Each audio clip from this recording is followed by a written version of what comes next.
Iceberg tiers are a popular internet phenomenon in which degrees of knowledge of a particular subject are conveyed with an iceberg, in which the most commonly well-known tidbits are at the top as the tip of the iceberg, and way down in the depths are the conspiracy theories and information which may have been suppressed or covered up. These have been made for a variety of different topics, and so naturally Formula 1 is one of them. There have been a few different ones going around, but I'm going to use this one from Reddit. As you can see, there is quite a lot here, ranging from your everyday meme material at the top to the deepest, darkest depths of F1 Twitter at the bottom. You know me, I'm going to do this properly and go through every single one of these statements. So buckle up, because this could take a while.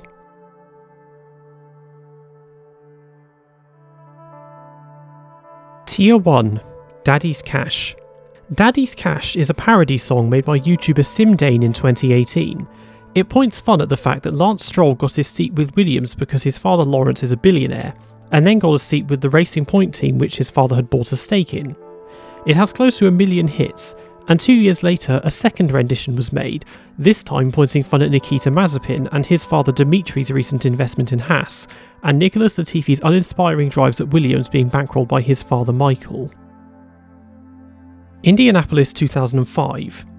I could go on for ages about this, but I'll attempt to keep this succinct. During Friday practice for the 2005 United States Grand Prix, Ralf Schumacher crashed at the Brickyard's famous banking after suffering a left rear tyre failure. Toyota's test driver Ricardo Zonta took his seat for the remainder of the weekend, only for the same thing to happen to him at turn 4. Eyes quickly fell on their tyre supplier Michelin, who hastily flew in replacement rubber from France that had the same issue. The banking at Indianapolis had always put a large load on the tyres, as the previous year Schumacher had suffered a near-identical crash at the same place during the race and broken his back. Since then, however, the track surface had been repaved with more abrasive, grooved tarmac, increasing the loads on the tyres even further. No other Michelin running teams suffered any tyre failures, and the 3 Bridgestone teams had no such problems at all, but it quickly became clear that the tyres were faulty and couldn't survive a race distance, as the regulations stipulated that they should in 2005. Various attempts were made to rectify or compromise on this, such as speed limiting the Michelin teams or installing a temporary chicane on the banking. Paul Stoddart of Minardi and Colin Collins of Jordan, along with all the Michelin teams, agreed to install a temporary chicane. However, Jean Todt of Ferrari said no, so it didn't go ahead. There were then talks of making it a non-championship event, and negotiations quickly turned into the Michelin teams Jordan and Minardi versus Ferrari, Bernie Ecclestone and the FIA. But as cash is king, the race went ahead as planned. All 20 drivers lined up on the grid, and at the end of the formation lap the 7 Michelin teams all pulled into the pit lane, leaving just the 2 Ferraris, the 2 Jordans and the 2 Minardis to start the race. Paul Stoddart did not want to race, but as Jordan had decided to themselves, he knew he had no choice in the interest of keeping Minardi's constructors battle with Jordan alive. Unsurprisingly, virtually nothing happened during the race.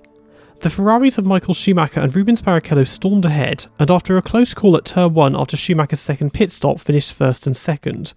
The Jordans and Minardis ran close together in the early laps, but they eventually spread out with Thiago Montero finishing 3rd, Narain Carter-Cayan 4th, Christian Albers 5th and Patrick Friesacher 6th. During the race, many of the spectators left in droves, and those that stayed jeered and heckled across the start-finish straight to the pit lane and threw water bottles and beer cans onto the track. A race that should have been cancelled on safety grounds instead went ahead half-heartedly because money. Sounds familiar. That's Radeon actually. In 2018, WTF1 put out a video in which they asked F1 fans the eternal question, where does Eau Rouge end and Radeon begin? Each time they pointed to Radeon and said Eau Rouge, Tom Belligan responded with, That's Radeon actually. Spinalla. Spinalla is a slang term coined on Reddit in 2019 that is a derivative of the Italian spinare, which roughly translates as spin it and bin it. It was first used in a meme video about the Crashgate scandal, and it quickly became associated with Sebastian Vettel and Ferrari during his spinning phase. DAS. DAS stands for Dual Axis Steering. At pre-season testing in 2020, people quickly noticed on Mercedes onboard cameras that Lewis Hamilton and Valtteri Bottas appeared to be pulling their steering wheels towards them at the start of long straight and then pushing them back when braking. It came to light that Mercedes had developed a system that allowed them to adjust the front wheel's toe angle mid-lap in order to improve stability and top speed on the straights, and could also be used to help with tyre warming on formation laps and behind the safety car. Red Bull protested this, as it was clearly a movable aerodynamic device, but because it was Mercedes, it was banned next season instead of next race. 30 years ago. I've got another question. Gentlemen, a short view back to the past. 30 years ago, Niki Lauda told us, take a monkey, place him into the cockpit, and he is able to drive the car. 30 years later, Sebastian told us, I had to start my car like a computer. It's very complicated. And Nico Rosberg said he pressed during the race, I don't remember what race, the wrong button on the wheel. Question for you two both. Is Formula 1 driving today too complicated with 20 and more buttons on the wheel? Are you too much under effort, under pressure? What are your wishes for the future concerning the technical program during the race? Less buttons, more, or less and more communication with your engineers? Can I ask you who that question's to? Who do you want to answer it? Who's it to? He said, it's for Nico and myself. You didn't listen. Can you repeat the question? It was that, or posting the original and risking a copyright strike. Seriously, watch the 2014 Abu Dhabi Grand Prix drivers press conference. The whole thing is just vibes. Ericsson hit us. Romain Grosjean was enjoying a strong race at the 2018 Azerbaijan Grand Prix. After 3 races in 2018, he was yet to score any points, whereas teammate Kevin Magnussen had scored 11. He was up to 6th after Daniel Ricciardo and Max Verstappen took each other out and the safety car was deployed. While weaving to warm his tyres, he lost control and crashed into the wall between turns 13 and 14, and his race engineer famously said over the radio, I think Ericsson hit us. Just Grosjean things. Multi 21. It's the 2013 Malaysian Grand Prix. Despite starting in 5th, Mark Webber has managed to pass teammate Sebastian Vettel during the pit stops and take the lead of the race. With Red Bull controlling the race, both drivers are ordered to turn their engines down, maintain position and conserve tyres. Vettel, however, starts taunting Webber on the radio and disobeys this order and takes the lead on lap 46 after they twice nearly touch. Webber tries and fails to take the lead back the following lap, and Vettel goes on to win. In the cool-down room after the race, a furious Webber exclaims to Vettel, Multi-21 Seb, Multi-21, referring to the code name for the order to maintain position, with the numbers being their driver numbers. In the aftermath, Vettel initially apologised to Webber and the team, but then recanted this at the next race, and much later it was revealed that this move was revenge for Webber pushing Vettel into the wall at the start of the 2012 Brazilian Grand Prix, compromising Vettel's start and causing him to be hit and spun round by Bruno Senna, almost costing him the championship. This was the final nail in the coffin for Red Bull's number 2 driver, who retired at the end of the season. Tier 2. Fernando is faster than you. It's the 2010 German Grand Prix. Felipe Massa, who starts 3rd, passes teammate Fernando Alonso and pole sitter Sebastian Vettel at the start to take the lead of the race. Massa is controlling the lead with Alonso close behind, until lap 48, where Massa's race engineer Rob Smedley calmly says to him over the radio, Okay, so Fernando is faster than you. Can you confirm you understood that message? And so Alonso, who was 25 points ahead of Massa in the championship, not so subtly passes him on the following lap and takes the win.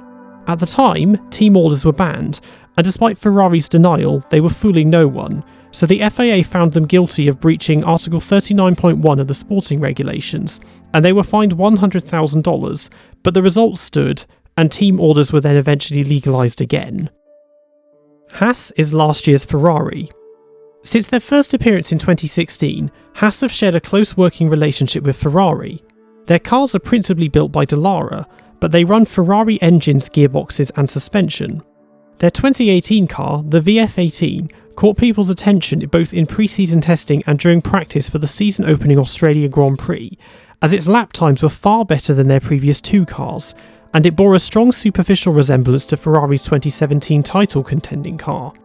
The accusations of using a customer car were dismissed by team principal Günther Steiner, never formally came to anything, and the car was nowhere near Ferrari's pace anyway.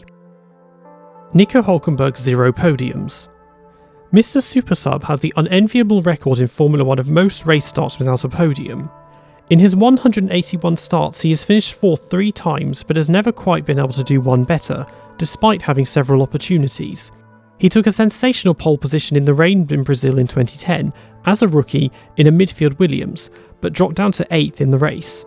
At Belgium in 2012, he survived the first lap chaos and was running as high as 2nd, but eventually dropped behind the Red Bulls of Mark Webber and Sebastian Vettel.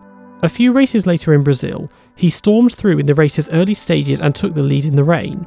After a mid-race safety car, he lost the lead to Lewis Hamilton but slid into him when trying to take it back at turn 1 and was given a drive-through penalty and finished 5th. He qualified 3rd at the Italian Grand Prix in 2013 but dropped to 5th in the race. At Monaco in 2016, he qualified 5th and jumped up to 3rd at the start of the race but got caught in traffic after pitting, and it was teammate Sergio Perez who finished 3rd. He started 2nd in Austria but had a poor start and then lost the brakes. He got up to 2nd early on at Spa but ended up finishing 4th. He once again drove strongly in the rain in Brazil but picked up a puncture and finished 7th. At Singapore in 2017, he got up to 3rd after Sebastian Vettel handed the title to Lewis Hamilton on a plate, but a badly timed safety car dropped into 5th, and he then retired with an oil leak, and at a wet Hockenheimring in 2019, he peaked at 2nd and was running in 4th when he slid across the drag strip runoff at the final corner and into the barriers. Blown diffuser. After the rule changes in 2009, there followed several years of speculation and gossip about different teams' diffuser designs. Braun, Williams and Toyota all had a double diffuser in 2009, which was legal but miffed the other teams because they hadn't thought of it first.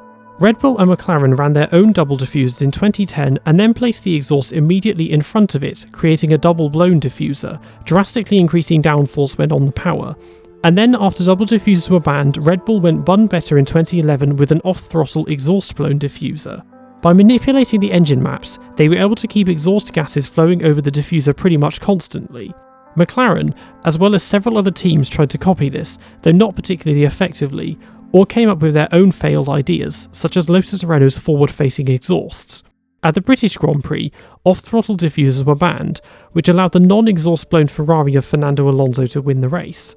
They were then reinstated, however, but banned outright in 2012, though this didn't stop different teams coming up with creative alternatives. Tracing Point. When the new Racing Point team unveiled their 2020 Challenger, its near-perfect resemblance to the previous year's championship-winning Mercedes was hard to ignore. Racing Point were already a customer team of Mercedes, and the car quickly got the nickname Tracing Point. Renault decided to protest the car's brake duct design, claiming it was the same as Mercedes. The FIA agreed and fined Racing Point $400,000 and deducted 15 constructors' points. But they could keep the car, which while not a front-runner was clearly the fastest midfielder that year and would have finished 3rd in the Constructors' Championship without the points deduction. Crashgate. So, it's the inaugural Singapore Grand Prix in 2008, Formula One's first ever night race. Felipe Massa is leading the race with title rival Lewis Hamilton in 2nd. Fernando Alonso in 11th is the first driver to pit on lap 12 for fuel and rejoins in 20th and last. 2 laps later, his teammate Nelson Piquet Jr. crashes at turn 17, which brings the safety car out. The pit lane is temporarily closed, and after it's open, most of the bunched up field pit for tyres and fuel. In the chaos, Massa exits his pit box with the fuel hose still attached, and Alonso is now up to 5th, amongst those other drivers who hadn't pitted and those that were forced to pit when the pit lane was closed in order to not run out of fuel. Drive-through penalties for Nico Rosberg and Robert Kubica move Alonso up to 3rd, and during the next pit stop phase he takes the lead and goes on to win his first race of the year.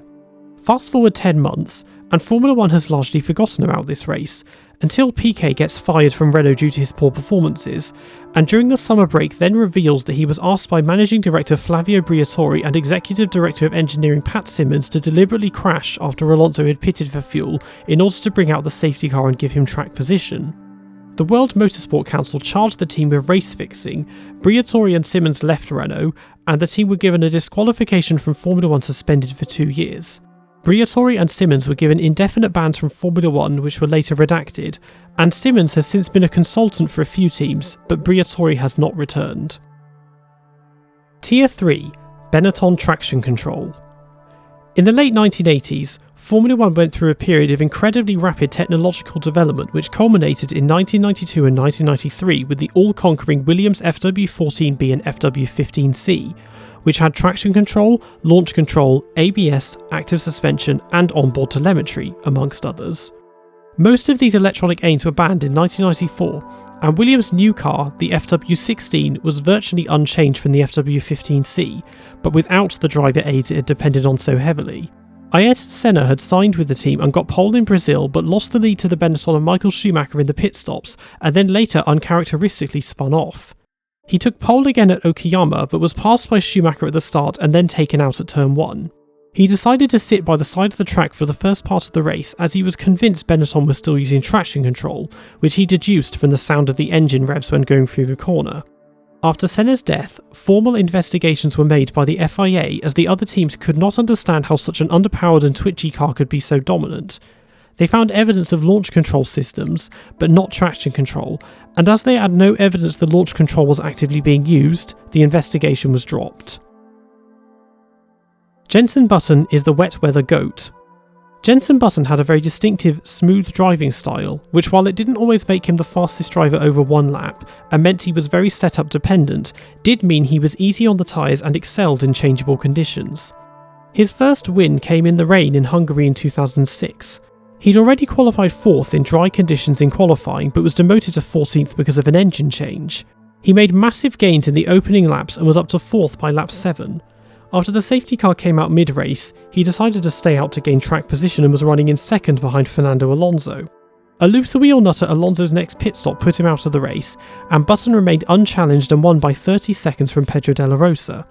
He qualified a surprising 6th in the rain at Fuji the following year in a far less competitive car, but collided with Nick Heidfeld early on in the race and dropped down and later retired. He redeemed this in the following round in Shanghai though and finished 5th. At Sepang in 2009, once again in a competitive car, he started 3rd in dry conditions but had got into the lead by the time the rain started falling. It quickly became torrential and the race was red flagged, and he was given the win with less than 75% of the race distance completed. He qualified 4th at the Australian Grand Prix in 2010. After a shaky start in the rain, he dropped to 6th and then made an early stop for dry tyres on lap 7 when the track was still wet. Most of the other drivers shortly followed and he moved up to 2nd. Sebastian Vettel retired on lap 26, which gave him the lead, and he took the win on 52 lap-old tyres. His day of days came at the Canadian Grand Prix in 2011. He qualified 7th, and a few laps after the safety car came in, he was hit by teammate Lewis Hamilton, which brought out the safety car again. He pitted for intermediate tyres and was then given a drive-through penalty for speeding, which dropped into 15th. The race was red flagged on lap 24, with him now in 10th after pitting for full wets, and remained that way for over 2 hours. After the race resumed, Button pitted for intermediate tyres, and then hit Fernando Alonso at turn 3 on his outlap and beached him on the curbs. He got a puncture, and the safety car was brought out again and he dropped to 21st and last. He then rapidly moved through the field and was up to 4th after pitting for slicks. He passed Mark Webber and Michael Schumacher at the same time on lap 65 and then started chasing down Sebastian Vettel. He set the fastest lap on lap 69, and then on the final lap Vettel ran wide at turn 6, which gave him the lead and the win, having been last at one point and been through the pit lane 6 times. He qualified 2nd at the Brazilian Grand Prix in 2012, and after deciding to stay out when the rain started falling early on, stormed ahead along with Nico Hülkenberg, both getting a minute ahead of the rest of the field. He lost 2nd place to Lewis Hamilton after a mid-race safety car, but re-inherited the lead when Hamilton and Hülkenberg collided. Rain fell again in the final 10 laps, and Button took the final win of his career. Spygate. Nigel Stepney was one of the key figures during Ferrari's success in the early 2000s, being chief mechanic and then race and test technical manager. In early 2007, he expressed his unhappiness with the internal restructuring of the team following Ross Brawn's departure, and wished to seek a new challenge, but was instead made head of performance development, meaning he no longer had to attend races. In the summer, Ferrari made a formal complaint against Stepney, claiming he'd been selling Ferrari parts to other teams, and he was then sacked. Ferrari then took legal action against both himself and McLaren engineer Mike Coughlin, who after a search warrant of his home was found to have been in possession of 780 pages of confidential Ferrari technical data, which had been photocopied by his wife at a photocopying shop in Woking, with Ferrari then being tipped off by an employee there. McLaren themselves were unaware of this, and after an investigation found no evidence that the stolen technical data had influenced their car's design, and submitted full technical blueprints of the MP422 to the FIA to prove this. Nevertheless, in a World Motorsport Council hearing, they were found guilty of breaching Article 151C of the International Sporting Code, but no punishment was levied as there was no evidence they had actively used the data. A couple of months later, the case was reopened after Bernie Ecclestone was sent emails which contained correspondence between Coughlin and McLaren drivers Fernando Alonso, Lewis Hamilton and Pedro de la Rosa. All three drivers were given immunity from prosecution in exchange for their full cooperation, but McLaren themselves were then excluded from the Constructors' Championship and were fined $100 million, the largest fine in sporting history. In 2010, Stepney was given a £600 fine and sentenced to 1 year and 8 months in prison, but never served any time, and then walked in front of traffic 4 years later. Ferrari cheat engine. Ferrari had a fairly rough start to 2019.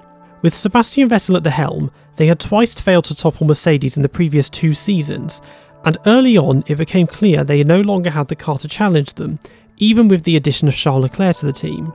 A certain win at Bahrain for Leclerc was taken away by engine troubles, and after that they found themselves closer on pace to Red Bull than Mercedes, culminating at Hungary where they finished a whole minute behind winner Lewis Hamilton.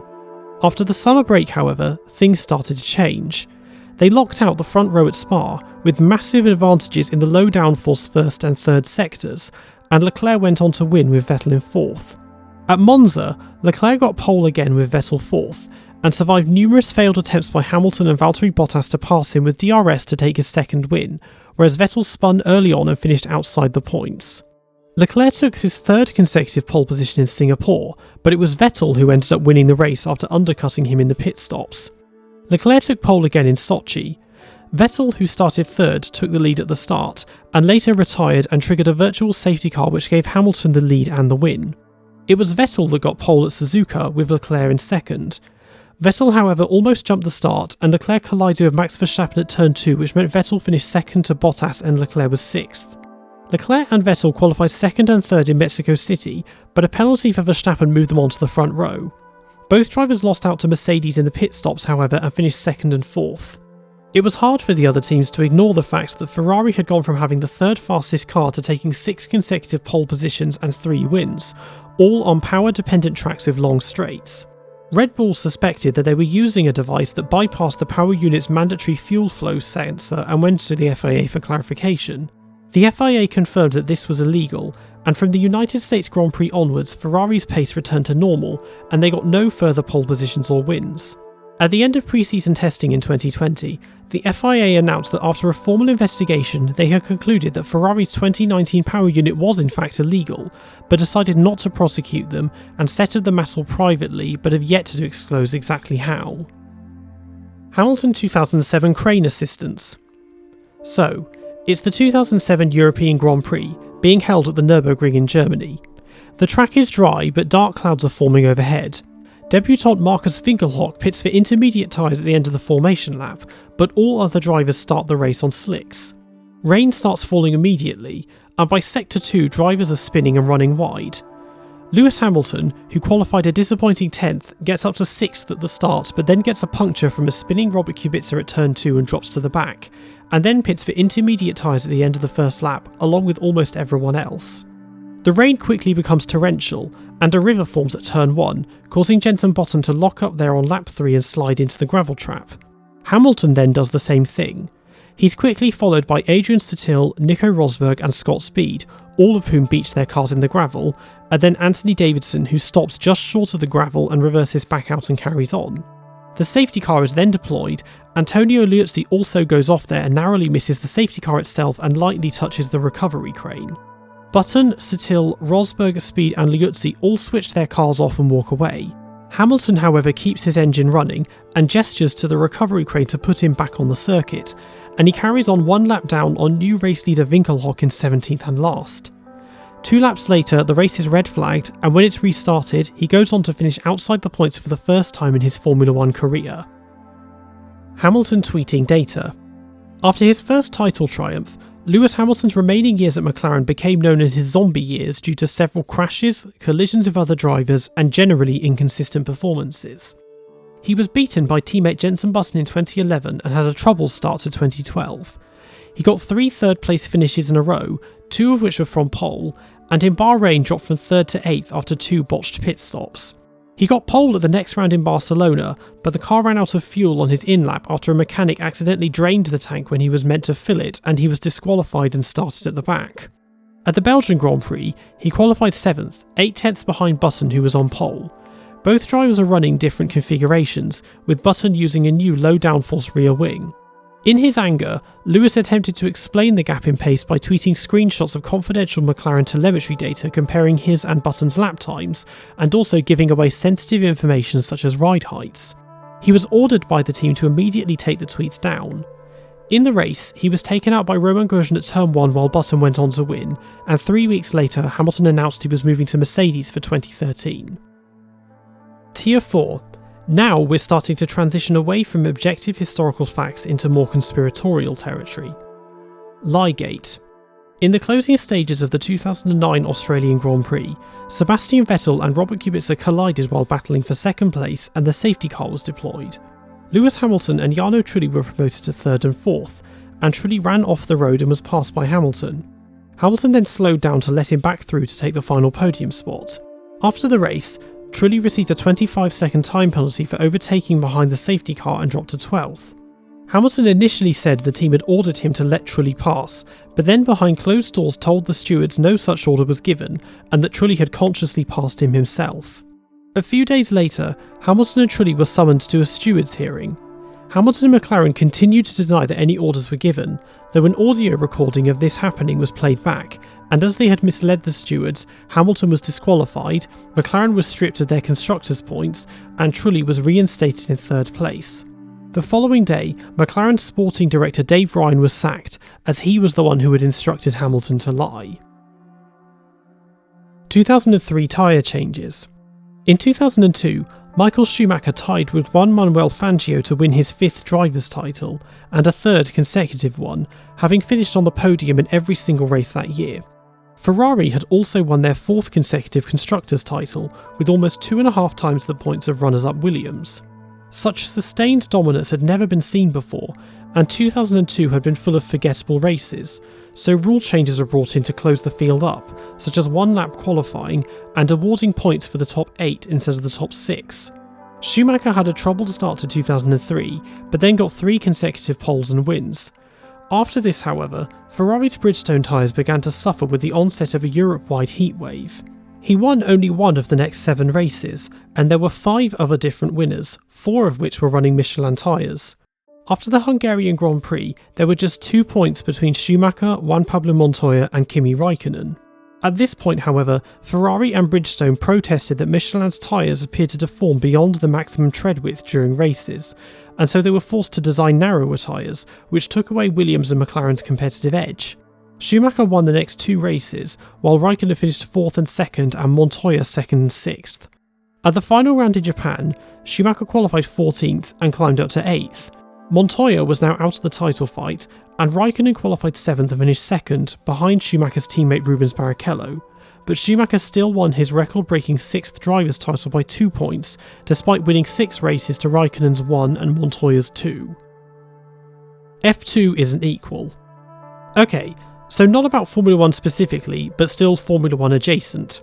Now, Formula 2, like all other feeder formulas, is a spec series, meaning all drivers and teams run the same cars, which in Formula 2's case is the Dallara F2 2018 with a Mechachrome V6 turbo engine and Pirelli tyres.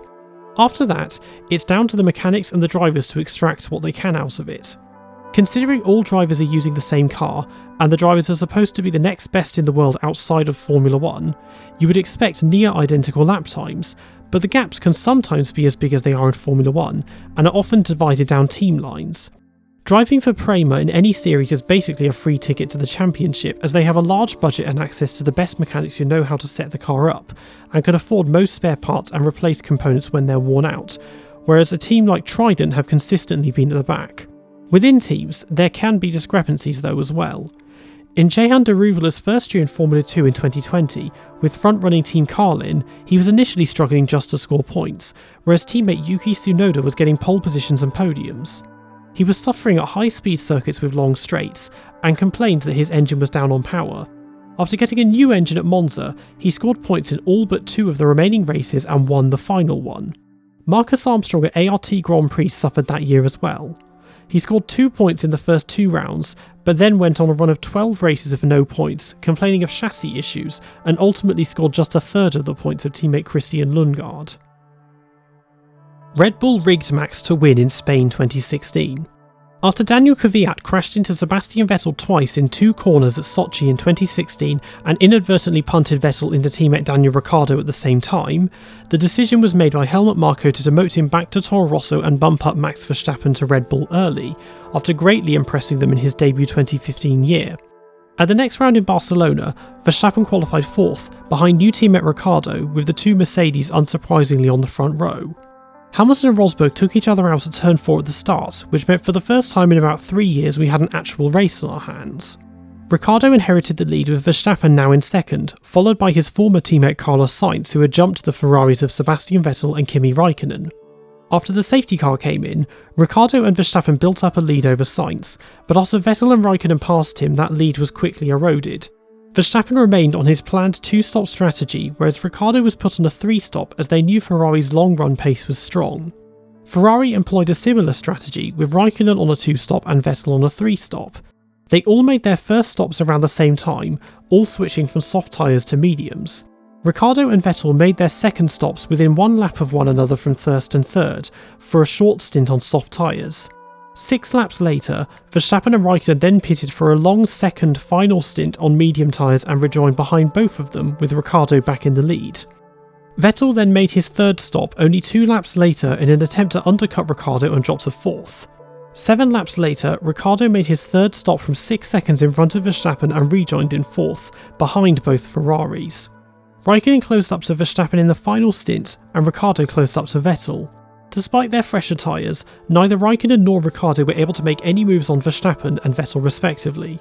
Ricciardo then got a puncture on the penultimate lap and pitted again, but remained 4th, whereas Verstappen went on to take his maiden win on his debut with Red Bull and become the youngest race winner in Formula 1 history. Ricciardo was not impressed with this strategy decision, as Ferrari's struggles on the medium tyre showed that on a 2-stop strategy he could have maintained position and won the race, and it is customary for the leading driver in the team to get priority on strategy. This, coupled with the fact that Ricciardo had come into the team and usurped Vettel, and a few years later was then himself usurped by Verstappen, led to conspiracy theories that they had deliberately put him out of contention to have the fairy tale story of Verstappen winning on his debut, which there would have been no consideration of until Hamilton and Rosberg took each other out, and it would have been a 4-way fight for the final podium spot. If they did intentionally rig the race result, then they did it in a far more subtle and far less illegal fashion than Renault did at Singapore in 2008. Red Bull's second seat is cursed. Continuing on from that, Verstappen and Ricciardo remained teammates for the next 3 seasons. They struggled with massive reliability issues in 2017, which mostly affected Verstappen. In 2018, these reliability issues continued. Verstappen made several costly errors early on, but after Ricciardo's victory in Monaco, he never saw the podium again, whereas Verstappen did 10 times and won 2 races, and Ricciardo also suffered 6 mechanical retirements. During the summer break, he shocked both the team and the F1 world by opting out of his contract and signing with Renault for 2019, a far less competitive team who were also supplying Red Bull with their power units that had been the source of so many of their problems. In his place, Toro Rosso driver Pierre Gasly was promoted early to his seat. Despite his impressive drive through Toro Rosso, it was immediately clear he was not gelling with the car. In their time as teammates, Verstappen never finished outside the top 5, won 2 races and was battling closely with Ferrari and Mercedes, whereas Gasly was often more than a second slower than him in qualifying and only once finished higher than 5th, which meant Red Bull were massively trailing Mercedes and Ferrari in the Constructors' Championship. By the time of the summer break, Verstappen was 3rd in the standings of 181 points, ahead of both Ferraris, and Gasly was 6th on 63 points. At this point, Helmut Marko decided to demote him back to Toro Rosso and bumped up rookie Alex Albon to the seat, instead of the tried and tested Daniel Kvyat. In the second half of the year, Albon was closer to Verstappen's pace than Gasly was, but was still quite far off. He finished top 6 in each race, but never saw the podium, except for in Brazil where he was on course for second until being spun round by Lewis Hamilton. Gasly, on the other hand, after returning to Toro Rosso, was able to more or less match the results he got with Red Bull in a far less competitive car and profited off of Hamilton and Albon's fracas at Interlagos to finish at that time a career best second.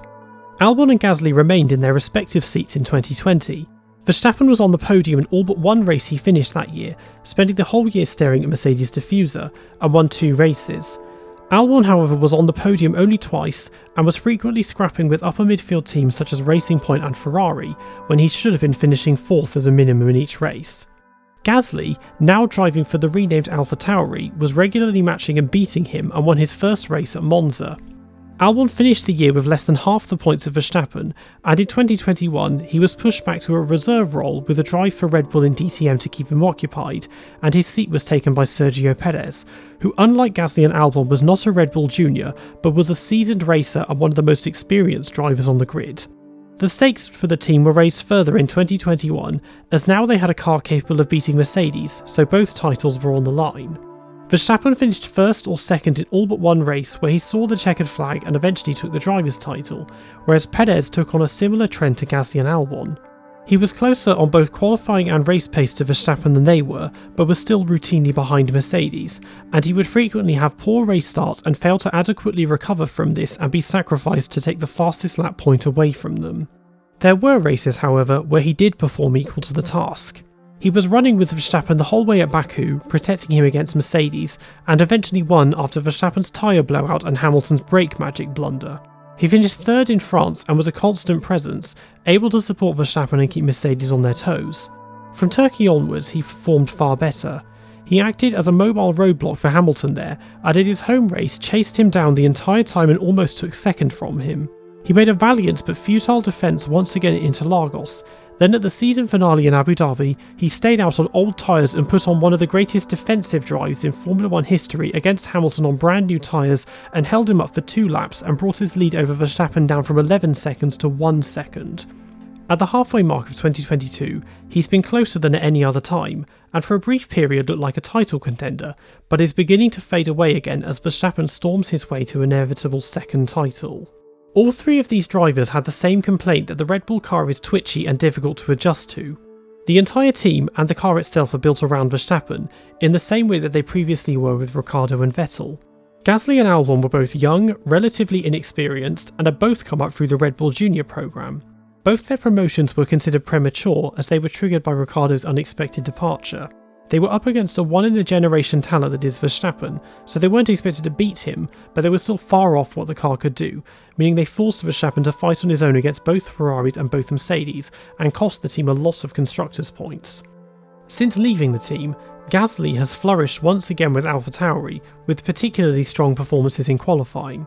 Albon has only just returned to Formula 1 but proved in his strong drive to 10th in a mediocre Williams in Australia that he's no slouch. Perez is a bit different due to his age and experience.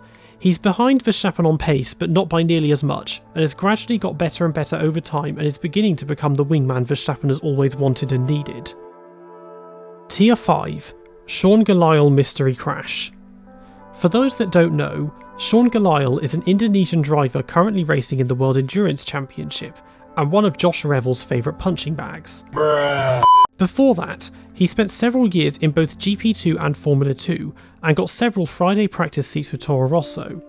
He was able to do this, despite producing mediocre results, because his father is the owner of the Indonesian branch of KFC. In his 4th and final year in Formula 2 in 2020, he was driving for Dams, with Dan Ticktum as his teammate. After the first 4 rounds, he'd scored just 3 points to Ticktum's 59. On the final lap of the feature race at Catalunya, he lost control braking for turn 12, caught a sausage curb and slid sideways with the front tyres up in the air and hit Jack Aitken. When he landed, he'd broken his back and missed the sprint race as well as the next 4 rounds. The only mystery element I can think of for this is that it wasn't shown in the original broadcast, despite being a non-fatal serious accident, that was later seen very briefly in the background of another shot. It could have been led by the FIA trying to suppress criticism of sausage curbs, as the previous year in Formula 3 at Monza, Alex Peroni caught one that had been placed on the exit of the Parabolica, a high-speed corner, and was launched several feet into the air and landed in the catch fencing and also broke his back. BAR second fuel tank. BAR had enjoyed a strong 2004, where between them, Jenson Button and Takuma Sato achieved 11 podium finishes, but no wins, and were runners-up to the all-conquering Ferrari in the Constructors' Championship. They struggled at the start of 2005 with 3 double retirements. At Imola, Button qualified 3rd and Sato 6th, and they finished in 3rd and 5th respectively. In Parc Ferme after the race, Button's car was found to be 5 kilograms underweight when drained of fuel. The car had a hidden second fuel tank which could store up to 11 kilograms of fuel. The stewards cleared them, as BAR insisted the car needed at least 6 kilograms of fuel in the system to be able to work, and thought the minimum weight rule applied during the race only, but they were taken to court by the FIA, and Button and Sato were both disqualified and banned from the next 2 races, as they were effectively using fuel as ballast. FIA President Max Mosley wanted them excluded from the championship, but they were instead given a far more lenient 6-month suspended sentence. Magnussen was a 2014 title contender. Upon seeing this, I thought it was some kind of retrospective declaration, but when googling it, I found that it was more that after finishing second on his debut, Kevin Magnussen thought that he would then be fighting for the championship. That, of course, never happened. That podium finish remains the only one of his Formula 1 career. He scored points at most of the remaining races in 2014 and finished 11th in the standings with 55 points, behind teammate Jenson Button in 8th with 126, and far behind eventual champion Lewis Hamilton with 384. Kvyat is the best driver on the grid. Not really sure what to say here. If you want to convince yourself he's the best driver on the grid, despite no longer being on the grid, then go ahead. But the way his career crashed and burned really does not hold up to that. Mercedes gave Lotus party mode at Spa 2015. It goes without saying that since the advent of the hybrid era, Mercedes have produced the best power units, both in power and reliability. When needed, mostly in qualifying, they've been able to crank the power up to what's informally referred to as party mode. This was most notably demonstrated on Lewis Hamilton's car at Interlagos in 2021, where he went from 20th to 5th in the sprint race and 10th to 1st in the main race. After a year of suffering with inadequate Renault engines in 2014, Lotus switched to Mercedes power for 2015. The car's reliability was still a far cry from Mercedes, but most of the team's non-finishes came from Romain Grosjean and Pastor Maldonado's fetishes for crashing. They still scored points almost every time they finished though, and at Spa, Grosjean managed to qualify 4th and Maldonado 8th, though Grosjean was demoted to 9th for a gearbox change. Maldonado's engine died on the 3rd lap, but Grosjean got lucky by being able to time his second stop with a virtual safety car after Daniel Ricciardo retired and he came out in 4th, having got ahead during the first 2 stints of Felipe Massa, Valtteri Bottas and Sergio Perez, all of whom had Mercedes engines of their own. In the dying laps, he closed up to the Ferrari Sebastian Vettel, who was on a one-stop strategy and running a very long second stint, who then had a tyre blowout on the penultimate lap which handed 3rd place to Grosjean. At the time, Vettel was 21 points behind Nico Rosberg in the standings and 42 points behind Lewis Hamilton. His tyre blowout all but destroyed any chances he still had of challenging them for the title, and it was triggered partially by running a very long second stint and also the pressure from the uncharacteristically fast Lotus of Romain Grosjean. 2 years later, Lotus's CEO at the time, Matthew Carter, revealed on the Missed Apex podcast that Mercedes had given the team their famed party mode during the race in order to allow him to challenge Vettel for the final podium spot. From lap 30, Grosjean's lap time suddenly dropped, and he rapidly caught up to Vettel. He didn't know what was going on, just that the car suddenly felt better, and Mercedes never declared the full nature of the engine mode and never allowed Lotus to use it again. Mercedes 2019 testing. Pre-season testing is an interesting time in the Formula 1 calendar. It's the first time the cars are seen out on track, and gives the first indications of what to expect from each team across the year. Lap times are best taken with a pinch of salt, as it's not known what fuel levels and engine modes the teams are running, and they will often deliberately try and hide their true pace from their rivals. In 2019, simplified front and rear wings were mandated in order to try and shake up the running order and help the cars follow each other easier and improve the racing. Mercedes had just achieved their 5th consecutive Constructors' title, and Lewis Hamilton had just achieved his 5th Drivers' title, beating Ferrari and Sebastian Vettel respectively in the process. During the 2 pre-season tests at Barcelona, Mercedes were consistently setting some of the slowest lap times, whereas Ferrari were routinely at the front. They brought a heavily revised car to the second test, and it wasn't until the final day, when the teams often do quasi-qualifying runs, that Hamilton set the second fastest time, behind Vettel. There was speculation that they were just sandbagging, but also those that thought that maybe they had dropped the ball with the new regulations and Ferrari would be the pace setters. This idea was quickly destroyed at the first race in Australia, however, when they locked out the front row, got 5 1-2 finishes in a row and won the first 8 races, having apparently built a car that was even faster than their previous ones. 2012 Williams was a championship-capable car. I haven't found anything online about people openly declaring this, but I'll entertain the idea. The 2012 season saw some incredibly close fighting between 9 of the 12 teams competing that year, with 7 different winners in the first 7 races, one of which was Pastor Maldonado of Williams. Maldonado and teammate Bruno Senna struggled in the first 4 races. They mostly qualified in the midfield, and between them they got 5 non-finishes, but scored points every time they did finish. At the 5th round in Barcelona, Senna was eliminated in Q1 and qualified a slightly disappointing 17th, whereas Maldonado stunned everyone by putting his car on the front row alongside Lewis Hamilton. Hamilton's car ran out of fuel on his in-lap, and he was later disqualified and sent to the back, giving Maldonado pole position. Early on in the race, Senna was hit at turn 1, first by Romain Grosjean and then Michael Schumacher the following lap, which took him out of the race. Maldonado lost the lead to Fernando Alonso at the start, but then trailed him throughout the first 2 stints, and then undercut him after their second stops. Alonso and Kimi Raikkonen both closed up to him in the final stint, but he held them off to take his first win and Williams' first in 8 years. They were, however, unable to maintain this form. Senna only got into Q3 once across the European leg, but did score a handful of points. Maldonado, on the other hand, didn't score any points in the next 9 races, despite the fact he advanced into Q3 in almost every race and started 3rd in Valencia and 2nd in Singapore. He was involved in collisions with other drivers in 5 of the 9 races, including penalising his way to the back row at the next race in Monaco and rear-ending Pedro de la Rosa at Saint Devoux and losing 3rd place to the collision with Hamilton on the final lap in Valencia. In the remaining 6 races he outscored Senna, but with only 16 points to Senna's 6. They finished 15th and 16th in the Drivers' Championship, and Williams finished 8th in the Constructors' Championship. By my calculations, Maldonado could have potentially doubled his points haul without his crashes, subsequent grid penalties and occasional reliability problems, but even so he would have finished no higher than 8th or 9th in the standings, and Williams would have been 6th at best in the drivers' standings, so no, this car was not a championship contender. Tier 6, and now we're pretty much completely in conspiracy theory territory. Barrichello's Star of David. In 1995, Rubens Barrichello decided to modify the design of his helmet and added a 5-pointed star to the top after someone said to him, "Someone in the sky is looking at you," and so it became a symbol of good luck for him. In mid-2009, it was noted that this had become a 6-pointed star, giving it a superficial resemblance to the Star of David from Judaism. There is speculation and rumours online that Barrichello had a Jewish grandfather from Italy, but Barrichello eventually clarified that he is not Jewish, and like most Brazilians is a devout Catholic, but also a spiritualist, and saw it as a good luck symbol and a source of his energy, and not specifically the Star of David. Will Smith won the 2018 Abu Dhabi Grand Prix.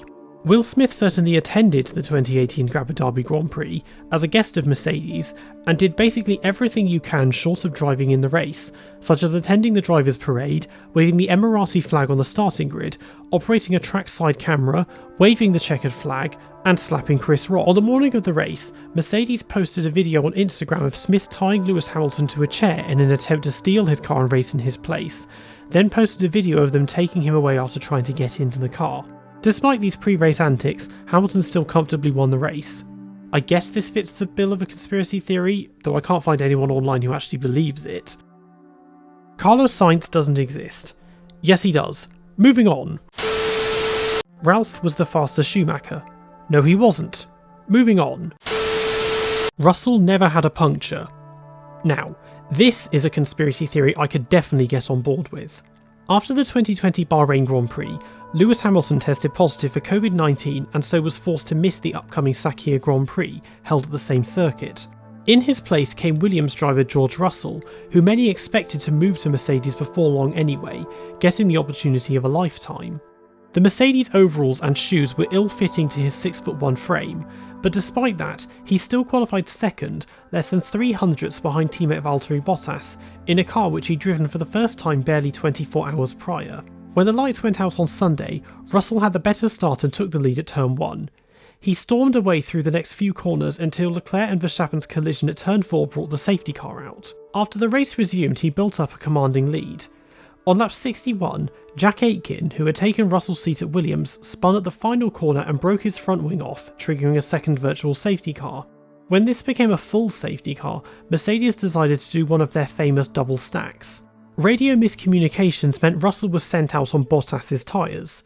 Bottas was then stuck in the pit box for the next 30 seconds before being sent back out on the same tyres he'd came in on. Russell then pitted again the following lap for his tyres, which left Bottas 4th and Russell 5th. After the race restarted, Russell aggressively passed Bottas on his much fresher tyres, and then easily chased down Lance Stroll and Esteban Ocon, who were still on old tyres. He went after Sergio Perez for the lead, but was told on lap 79 that he had a left rear puncture, one that he had not noticed and needed to pit again. He did so and rejoined in 14th and climbed his way up to 9th and set the fastest lap, finishing behind Bottas, who dropped to 8th on his old tyres. This was the first race that Hamilton had missed in his entire Formula 1 career, and he hastily returned for the season finale in Abu Dhabi, having clearly not fully recovered from COVID, and struggled his way to 3rd, behind Bottas and Max Verstappen, and Russell returned to his Williams hobbit hole. Now we get into conspiracy theory territory. Russell is one of the stars of the future, and at this time there had been numerous calls to give him the second Mercedes seat for 2021 instead of Bottas, as everyone was desperate to see him in a competitive car, how he'd fare up against a 7-time champion, and if he would be less submissive and compliant than Bottas. In this one-off drive, he massively exceeded everyone's expectations, and without the safety car disruptions would have comfortably won the race, in what could be seen as essentially a duel for the second seat with Bottas. Had he won, he would have not only humiliated Bottas, but also threatened Hamilton's status and reputation by essentially replicating a typical Hamilton performance in a car he'd never driven before. Mercedes have often been a bit touch and go when it comes to race strategies and pit stops, but are usually able to get away with it by being so much faster than everyone else. Putting the wrong tyres on the wrong car is something they had never done before, and I can't recall any other team having done this. Despite that, once again, the car was fast enough for them to get away with it, as George looked set to win anyway, and then got a puncture. He didn't know he had one, and if it was caused by debris, it apparently just affected him. Admittedly, when it comes to slow punctures, that's something the driver themselves may not notice, despite the enormous strains the tyres are put under, but it would appear straight away on the telemetry down at the pit wall. This happened late enough in the race to destroy any chance of victory, though he still gained 5 places back and finally scored points in the most anticlimactic and disheartening way possible. Naturally, everyone hoped he could try again in Abu Dhabi, but Hamilton appeared all too desperate to return, even though it was the final race of the season and he'd already secured the title. Mercedes had already wrapped up both titles by the time of Sakir, so once they realised Russell was going to win, who Hamilton would naturally have seen as a threat, they could get away with some low-grade sabotage and not lose anything in the long run. They've never come close to doing anything like that pit stop blunder before or since, which is something which a team that prides itself on professionalism and the strive for perfection should know better than. Once Russell had barged his way past Bottas, again, and it was clear he was still going to win, then comes the phantom puncture, completely taking him out of contention once and for all. Russell, of course, now is at Mercedes, and guess what? He's beating Hamilton. Mika Salo leaking steward penalties. Mika Salo is a retired racing driver who competed in Formula 1 from 1994 to 2002. Like many other retired drivers, he has acted as a driver steward and was called up to do so at the 2020 Russian Grand Prix. Before the start of the race, pole sitter Lewis Hamilton performed 2 practice starts outside of the designated area at the end of the pit lane, and just before the start of the formation lap, it was announced that he was under investigation for this. When this appeared on screen, lead commentator for Finnish broadcaster Seymour, Nikki Usela, said that they were expecting him to get 2 5-second time penalties, and 10 minutes later it was announced that this was what the stewards had awarded him. This led to speculation that Salo, who had frequently commentated alongside Usela, had been leaking stewarding decisions to him in advance of their official announcement, which was not helped by a screenshot of Salo in the stewarding room with his mobile phone on the table in front of him. Both men naturally denied that this had taken place. Hamilton and Sutil are in a relationship. Now, this is an interesting one, and something I've partially covered in a previous video. Lewis Hamilton and Adrian Sutil were teammates in the Formula 3 Euro Series in 2005, and developed a close friendship which continued when they both entered Formula 1 in 2007. At a nightclub after the Chinese Grand Prix in 2011, Sutil got in a fight with Lotus CEO Eric Lux and stabbed him in the neck with a broken champagne glass. At the start of 2012, he went on trial for this, and was found guilty of assault occasioning grievous bodily harm and was given an 18-month suspended prison sentence and also lost his seat at Force India. Hamilton was at the nightclub and witnessed the fight, and was called to testify as a witness, but declined as the trial date coincided with the launch of McLaren's 2012 car. He offered to testify if the date was moved, but Statill still branded him a coward and ended their friendship. The rumours/speculation that they were in a romantic relationship are based on pretty flimsy evidence. For several years, Hamilton was in an on-off relationship with Nicole Scherzinger and allegedly had a fling with Rihanna, amongst many other high society celebrities no doubt. Statill has largely hidden away from the public spotlight since leaving Formula 1 in 2015 and has been in a long-term relationship with Jennifer Bex for several years, and before that dated Julia Lessin. Most of the speculation about Hamilton's sexuality comes from his colourful fashion sense, his extended periods as a bachelor, and his outspoken support for LGBT rights. Statill's comes from him declaring early on in his career that he wasn't looking for a girlfriend, and this video from Canada in 2008. There are unconfirmed reports that Statill attacked Eric Lux because he threw homophobic abuse at him, and Hamilton did not take the stand to avoid outing both himself and Statill. In the unlikely event that they are/have been in a romantic relationship, they've done a very good job of hiding it. Tier 7 Alonso Winter Testing 2015 Crash. On the third day of pre-season testing at Barcelona in 2015, Fernando Alonso, who had returned to McLaren for the first time after his acrimonious departure 7.5 years prior, crashed into the inside wall at turn 3 and was knocked unconscious. He was airlifted to hospital and remained in intensive care for 2 nights, and ultimately missed the opening round in Australia and was replaced with Kevin Magnussen. The crash was never shown in any broadcast, and McLaren refused to say specifically what caused what was apparently quite a serious accident, leading to speculation that it could have been anything from Alonso blacking out from an epileptic fit to being electrocuted by the car's ERS. McLaren eventually declared that there was no mechanical failure, and they believed the accident to have been caused by unusually gusty winds. Photographs of the car showed tyre markings not consistent with a regular spin, and amateur footage captured the car grinding to a halt after the impact. As he missed Australia, it took a month before Alonso gave his side of the story during the press conference at Sepang. He said he remembered the crash, and contradicted the team by saying there was no wind and it was indeed a mechanical failure, claiming that the steering locked. Sebastian Vettel was driving behind Alonso when the crash happened, and said it looked unusual as Alonso was going relatively slowly and suddenly veered sharply to the right. After he'd gone to hospital, McLaren initially said he was uninjured, then Eric Boulier and Ron Dennis said he was concussed, and rumours started coming out that he had suffered profound memory loss, waking up in hospital speaking Italian and thinking he still drove for Ferrari, or even thinking he was 13, saying, "I'm Fernando, I race karts and I want to be a Formula 1 driver." The crash was caught on both tracks' CCTV and Alonso and Vettel's onboard cameras, but the footage was seized by the FIA for their investigation, having never been published and probably never will be. Monkeys can drive F1 cars. I first thought this was a reference to everyone's favourite press conference question, but if it is, then that journalist got the dates in his famous recitation wrong. In the early 2000s, some of the electronic driver aids which had been banned 10 years earlier were brought back, including traction control, launch control and fully automatic transmission. With this came unparalleled dominance from Michael Schumacher and Ferrari, which led Niki Lauda and Nigel Mansell to claim that monkeys could drive these cars. A lot of the drivers agreed that the cars had become too easy to drive, and after only a couple of years, launch control was banned and they went back to sequential gearboxes, and a few years after that, traction control was banned as well. Roy Nissany. I wasn't sure if this was referring to anything specifically or just Roy Nissany in general, so here goes. Roy Nissany is an Israeli racing driver who is currently in his 4th season in Formula 2. His father Chanok is a retired racing driver who began racing aged 38. 3 years later in 2005, he was made a test driver for Minardi. He was their 3rd driver during the Hungarian Grand Prix weekend and drove the car on his 42nd birthday, where he initially complained that the slowest car on the grid had too much grip, set a time 6 seconds slower than teammate Christian Albers, and then spun off into the gravel and couldn't remove the steering wheel so had to be carried away in the car by the recovery crane. Roy started racing at the much more typical age of 6. He moved up to single seaters age 16, and over the next 4 years won only 1 race but was still made a test driver for Sauber.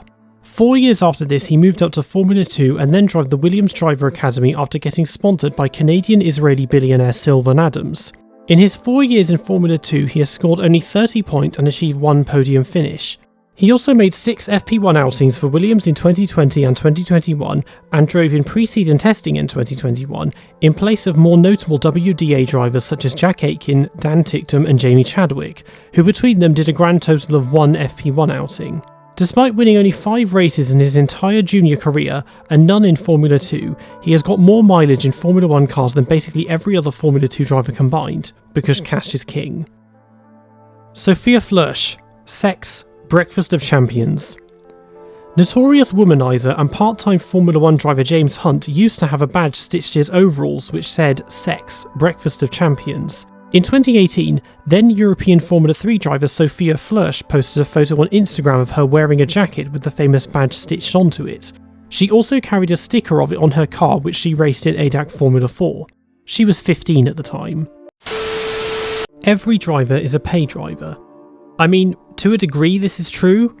Formula 1 has gradually got more and more expensive over time, and these days, no matter how fast you are, you will never get a seat without some serious financial backing. Lance Stroll, Nicholas Latifi and Zhou Guanyu are the most obvious examples of pay drivers on the current grid. Stroll and Latifi both have billionaire fathers. Zhou does not, but has $40 million worth of money behind him from the CCP, which is how he got the final seat in F1 over Oscar Piastri, even though Piastri's dad has a net worth of $1.5 million himself. Lando Norris's dad has a net worth of over £200 million, but nobody would ever describe Norris as a pay driver, as he had a lot of success in his junior career, even if he has always had access to top-tier machinery and mechanics. Sebastian Vettel and Lewis Hamilton are a bit more old school. They both came from lower middle class families and had to fund their early racing years themselves, at a time when karting was far cheaper mined, until they eventually got picked up by driver academies, setting them up for life, as long as they were able to consistently deliver results, which they were. As such, neither of them has ever needed to have their own personal sponsors. Senna was a nonce. Okay. So, looking into this, I found out that in 1985, when he was 25 years old, Ayrton Senna started dating a girl called Adrienne Yamin, who was 15 at the time. The age of consent in Brazil is 14, so this wasn't illegal, but it's still creepy.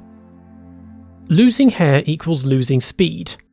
A lot of people were shocked when pictures were leaked of Vettel's seat fitting with Aston Martin in early 2021 that showed the extent of his hair loss, which had remained hidden under his Ferrari cap for the previous few years, as his largely fruitless years of Ferrari after winning 4 straight titles with Red Bull appeared to have aged him considerably.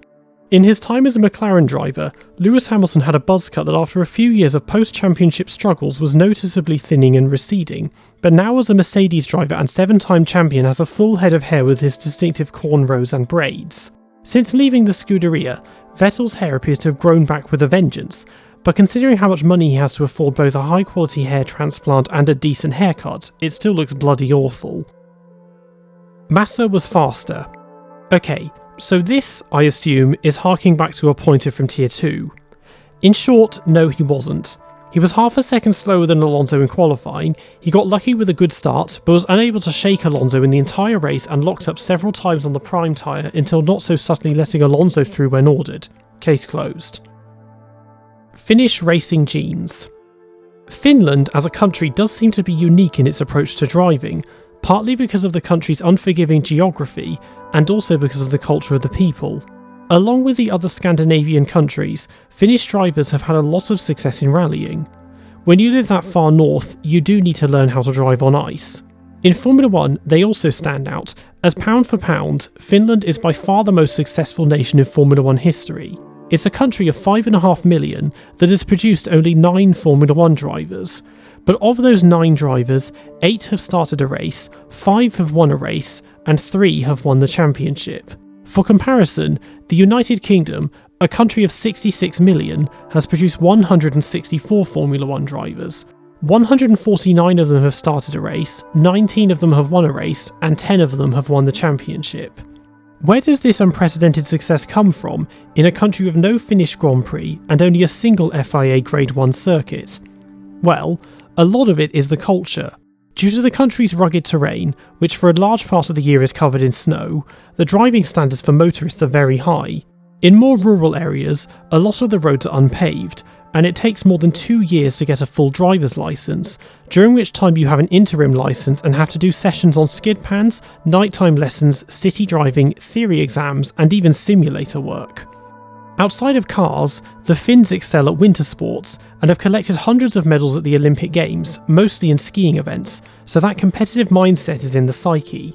Drivers like Tommi Mäkinen, Juha Kankkunen and Ari Vatanen are household names in rallying, but Formula 1 is a bit different. It's not an off-road discipline, and 90% of the time the track is bone dry. A lot of the skill here comes from their mindset. Most budding Finnish racing drivers go through intensive coaching in their formative years, usually from more senior drivers. Keke Rosberg coached Mika Häkkinen and JJ Leto, for example. And there is also the concept of sisu, which loosely translates as courage. It typically means showing great resilience in the face of adversity, and great bravery, grit and hardiness. Historically, it can be used to symbolise their unexpected defeat of the mighty Red Army in the Winter War of 1939 and 1940. And within Formula 1, it means having the confidence to brake later, get on the power earlier, make high-risk moves on other drivers, and push the car to its limits. Keke Rosberg often shook his cars to bits, and for many years held the record for the highest average speed lap in Formula 1. Mika Häkkinen had amazing race pace, which he needed to be able to defeat Michael Schumacher, and Valtteri Bottas, while not the best in wheel-to-wheel racing, excels over one lap and as Lewis Hamilton's teammate was only marginally slower in qualifying. The notion of a racing gene is a bit of a grey area. Finland's geographical isolation and relative homogeneity of people means that it's both linguistically and ethnically unique. The Finnish language, along with Estonian and Hungarian, is part of the Finno-Uralic language family, whereas every other native European language except for Maltese is part of the Indo-European language family. The Sami are a unique minority ethnic group that mostly live in the very northern regions of Lapland, and most Finns have ancestry that originates from migration from the Russian tundra and Central Asian steppe, whereas for most other Europeans it comes from migration from more southerly areas such as the Caucasus region and the Levant. So, they're genetically unique from Western Europeans, but there's no real evidence of a racing gene, so to speak, or at least not one that isn't found elsewhere, but they just take driving and racing very seriously. Tier 8.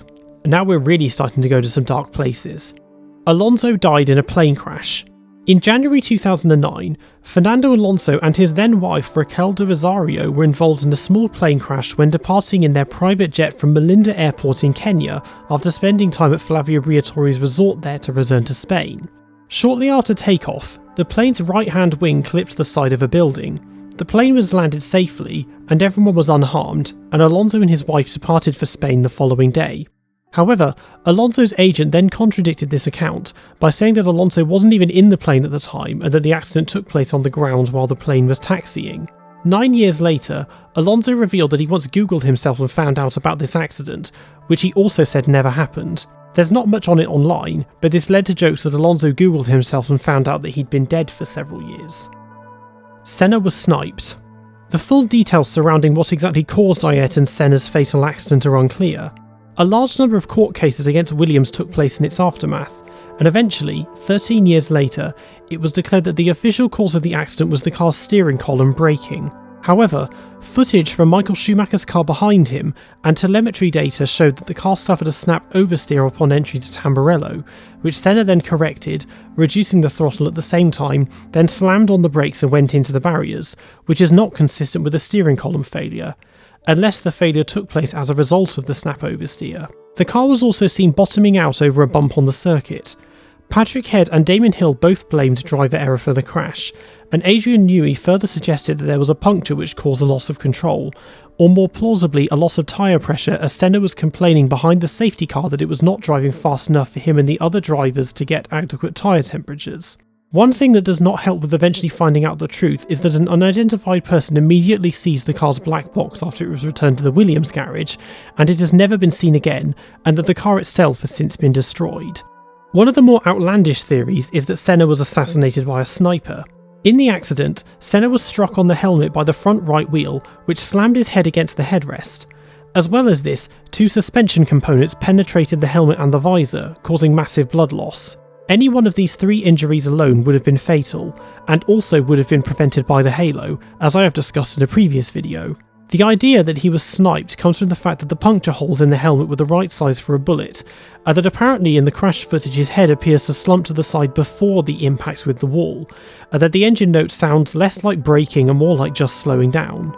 There were no grandstands at Tamburello, and it was lined with trees, which would be a perfect sniping spot, and the sound of the bullet could easily be drowned out by the car's deafening pre-hybrid engines. But you'd have to be a bloody good shot to get a perfect headshot on a target moving at 190 miles per hour. The reason for the assassination apparently comes from it taking place on the anniversary of the formation of the Illuminati, and they wanted him dead because of his philanthropic work. As soon as the Illuminati are mentioned, I think we can throw this idea out. Ericsson hit Grosjean. No, he did not. But they did collide at the start of the Chinese Grand Prix in 2016, and again during practice for the Honda Indy 200 in 2021. Leclerc's sacrifices.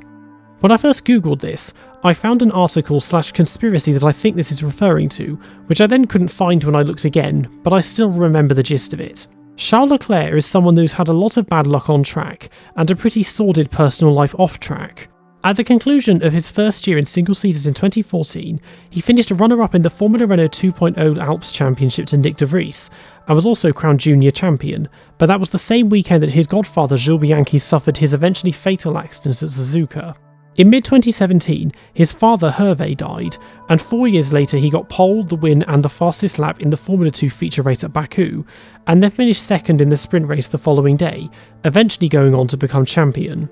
At the Belgian Grand Prix in 2019, his close friend Antoine Hubert was killed in the Formula 2 feature race on the Saturday, and the following day Leclerc won his first Grand Prix. I think you can see where this is going, but yeah, I think these are just coincidences, unless something major happens before he wins the title. F1 officials in Epstein's book. In 2019, Jeffrey Epstein, who didn't kill himself, had his famed Black Book published, which contains an exhaustive list of his contacts, all members of the wealthy elite and high society. Amongst those names are Alejandro Agag, former CEO of the ADAX GP2 team and current CEO of Formula E, Alan de Cadenet, motoring TV presenter and former sports car driver, Bernie Eccleston, the OG Mr. F1, Flavio Briatore, the disgraced Benetton and Renault boss, Eddie Irvine, ex-Jordan Ferrari and Jaguar driver, Jacques Villeneuve, the 1997 champion, and Lawrence Stroll, Daddy's Cash.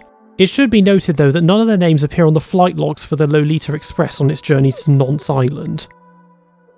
WCE is better. I mean, you can think that if you want, but you'd be wrong. Imagine Formula 1 in the hybrid era, but without Ferrari and Red Bull. That's WEC.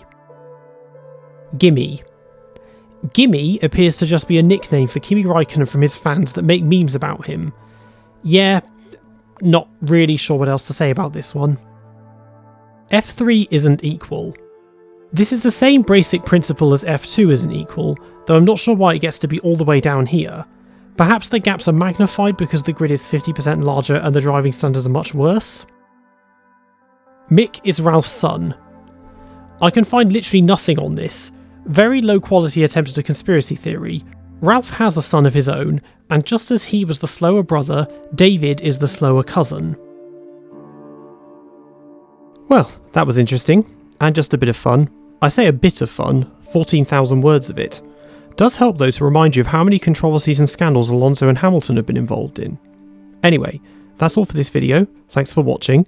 Don't forget to like, comment, share and subscribe. A huge shout out and thank you as ever to my Patreon subscribers, especially my 3 newest ones, Felix Blupeda, Brian Glennon and Callan Strimbu.